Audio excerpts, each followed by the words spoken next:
अब इसका जो काम है, ये 150 नंबर की एक परीक्षा है, मतलब 150 मार्क्स आपके 150 मिनट्स के अंदर आपको, मतलब 2.5 घंटा। शुरुआत में जब 2011 में इसको शुरू किया गया था तो रिजल्ट बहुत कम रहता था, क्योंकि 2.5 घंटे की जगह 1.5 घंटे टाइम था। तो इसमें 5 सब्जेक्ट्स होते हैं आपके, बिल्कुल बेसिक नॉलेज हम समझेंगे सीटेट की। 5 सब्जेक्ट होते हैं। फर्स्ट पेपर 1 होता है, पेपर 2 होता है, मतलब लेवल 1 और लेवल 2। ठीक, अब इसमें लेवल 1 और लेवल 2 किसके लिए है? ये आपका 5th तक की जो प्राइमरी क्लासेस हैं उनकी एलिजिबिलिटी के लिए आपको देना होता है।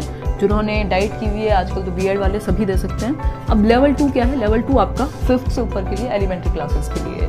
ठीक, पीजीटी में आपके सीटेट की जरूरत पड़ती नहीं है, मतलब पीजीटी जो है पोस्ट ग्रेजुएट टीचर, तो टीजीटी तक के लिए आपको ये लेवल 2 की जरूरत पड़ती है।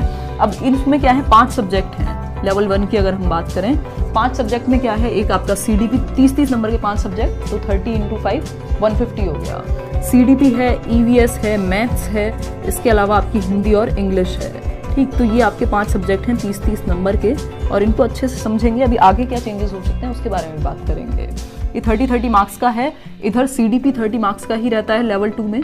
ईवीएस हट जाता है, मैथ्स भी हट जाएगा, और अगर मैं बात करूँ हिंदी इंग्लिश की, ये तो रहेंगे एज इट इज़।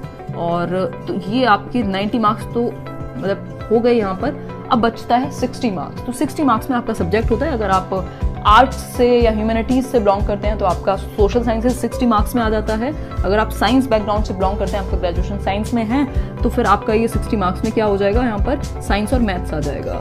तो इस तरह से आप ध्यान में रख सकते हैं। 5 सब्जेक्ट रहते हैं, 2.5 घंटा रहता है, अच्छा टाइम रहता है, नेगेटिव मार्किंग इसमें होती नहीं है बिल्कुल भी। और ये है क्या, इससे फ़ायदा क्या होगा आपको?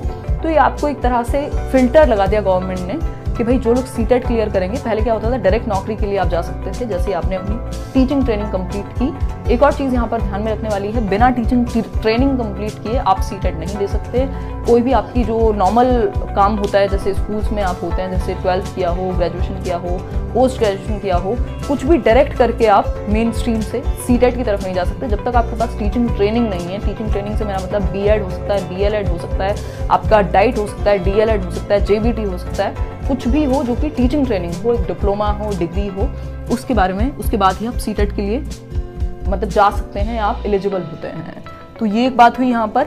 अब यहाँ पर एक फिल्टर लग गया कि भाई आप गवर्नमेंट जॉब के लिए तब जाएंगे जब पहले आप सीटेट क्लियर कर लेंगे। आपको बेसिक नॉलेज है अपनी टीचिंग ट्रेनिंग के सब्जेक्ट्स की या नहीं, आप थोड़ा बहुत समझते भी हैं बच्चे की साइकोलॉजी या नहीं, तो ये चेक कर लिया जाता है सीटेट के टाइम पर। और जो लोग सीटेट को मतलब 60% मार्क्स चाहिए होते हैं, 150 में से 90 नंबर आपके जनरल में, और बाकी कैटेगरीज के लिए 82, 55%, तो जो लोग 90 और 82 कैटेगरी के हिसाब से इतने नंबर लाएंगे वो क्वालिफाइड हैं, उनको एक सर्टिफिकेट दिया जाएगा सीटेट का। प्राइवेट स्कूल्स में भी उनकी थोड़ी सी वैल्यू बढ़ेगी, और गवर्नमेंट स्कूल में जो भी एग्जाम होगा, DEET+ भी हो, KBS हो, कोई भी ऐसा एग्जाम हो, वहाँ पर वो पात्रता उनको मिल जाएगी कि वो एग्जाम में बैठ सकें और आगे नौकरी ले सकें।